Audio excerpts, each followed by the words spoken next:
Орус аскерлерин 3 күн тосуп элин сактап калган Кадыр Калча уулу.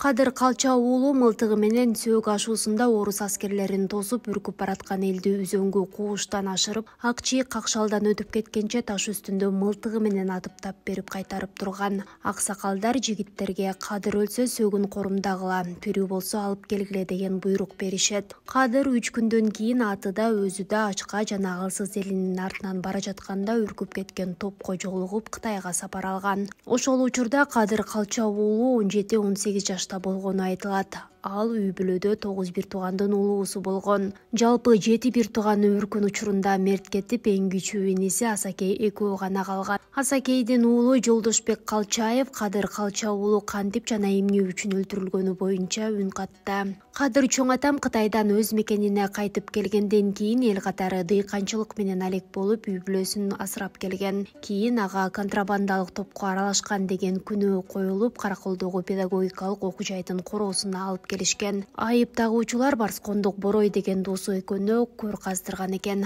Алгач досун мылтык менен атканда өзү казган көргө кирип кетиптир. Кадыр атамды атканда жер чапчып кыйналып жатканда түртүп атып өлтүрүп көмүп салышкан экен. Атам Асакей бир тууганы Кадырга тамак алып барып, бул суук кабарды угуп Караколдон Барсконго чейин ыйлап келиптир. Бир нече жылдар бою Кадыр чоң атам боюнча маалыматтарды издей баштадым. Кийин ошол кездеги УКМКдан 1931-жылы 18 январда атылганы тууралуу кабар алдым, дейт ал.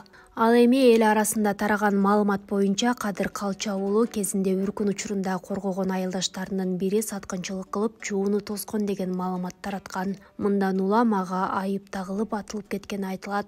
2016-жылдын июль айында үркүндүн 90 жылдыгына карата сөөгү ашуусунда эрдик көрсөткөн Калча уулу Кадырга арналып эстелик орнотулган. Бул ирет Жолдошбек Калчаев таш белги жана өткөндөргө Куран түшүрүп туруучу атайын жай курган.